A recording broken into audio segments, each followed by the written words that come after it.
Welcome back to my channel, guys. 3P, and I'm back with another video. And today I'll be reviewing one of the most hated shoes of 2018 so far, the Yeezy 500 in the blush colorway. I really like this shoe, and I think this whole dad shoe trend is kind of cool. It's really weird, but maybe in a good way. These have been hated on a lot recently, just like the rest of the shoes, such as the Balenciaga Triple S, the Yeezy 700 Wave Runners, and others. A lot of brands are coming out with their own version of this bulky shoe, and this honestly might be my favorite. These dropped on All-Star Weekend in a much smaller, more limited release, but then last weekend they had a much wider release of these, and I was able to pick one up. Shout out to my boy Jack Sampa. You can go add him on Snapchat right here. He hooked me up with a cart, so I automatically had these in my cart and was able to check out. And I will be wearing these. They're not for resale. You already know we wear our kicks. And although this shoe is hated, so am I, so I don't really care what other people think. I like this shoe a lot. Not buying it for the hype or anything, I just like the design of it, and I will be rocking this a lot. So without any further ado, I'm gonna give you guys an overview of the details of the shoe along with an on foot. So as always, you know I'm gonna start off with the box. This is a very familiar box. It looks a lot like the 350 box, except it just says 500.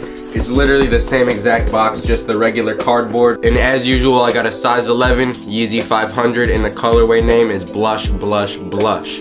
Really nothing too crazy with the box as usual. Pretty dope still. Now I'm gonna get into the shoes, which is what you guys actually came for. I'm gonna start from the top to the bottom. This upper is made up of many different materials and textures. So starting off with the toe box, we have this pretty long-haired suede. This is pretty nice quality suede. It changes colors pretty nicely and it's pretty soft.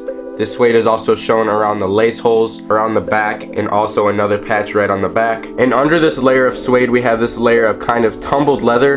It's pretty soft and tumbled in some places, but smooth in others. In most reviews I've seen, the people kind of overlook the quality of the leather on these, but it's actually pretty nice. It's a pretty nice hint, and it adds some luxury quality to the shoe. Now under the suede and the leather, we have the most obvious part of the upper, which is this super bulky wide mesh. It gives the shoe almost a 90s vibe, and I really like that. It makes the shoe look really cozy, and a lot of people said that it looked like an insect eye. I could see what they mean by that. We have a mesh tongue with also that leather overlay on it, with just some circular accents where the mesh shows through. Just regular cream, or blush as they like to call it, shoelaces, nothing special on the laces. And right at the bottom of the upper, right when we're about to hit the sole, we have this rubber overlay. It kind of adds more durability to the shoe. In my opinion, it's not the most visually pleasing. I don't think it looks that well with the rest of the shoe, but it's really not that noticeable since the whole shoe is the same color. But I could see this rubber overlay protecting the rest of the materials from fraying or getting messed up. Back, which is one of my favorite parts of the shoe, we have these two really cool shapes, which are leather and suede. So if you guys didn't already know, there is actually no boost in this shoe,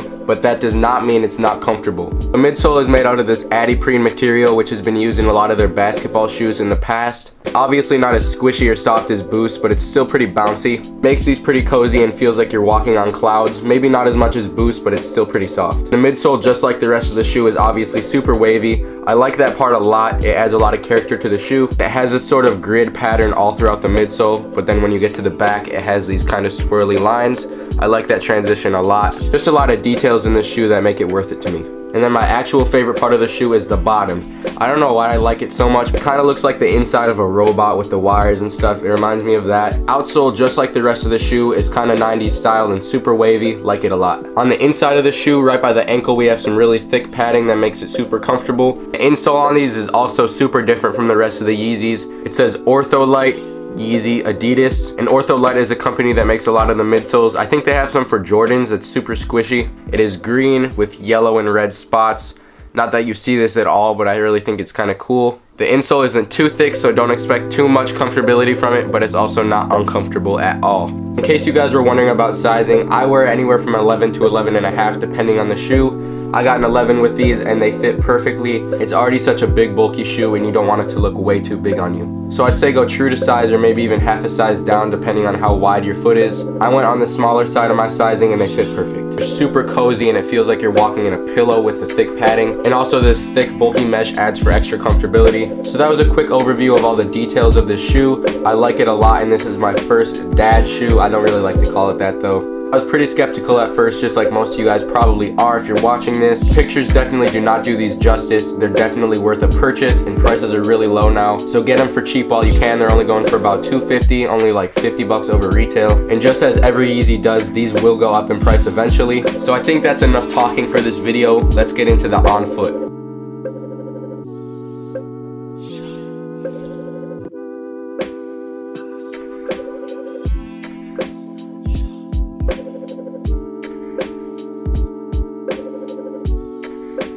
So thank you guys so much for watching my full review of the Yeezy 500. This is a super hated shoe, but I like them a lot. I like the bulky style and also the cream colorway. This is not by any means a simple shoe, and it really spices up my collection. But make sure, if you guys are not already subscribed, go hit that subscribe button down below. If you enjoyed the video, give it a thumbs up, and if you didn't, give it a thumbs down. I don't really care.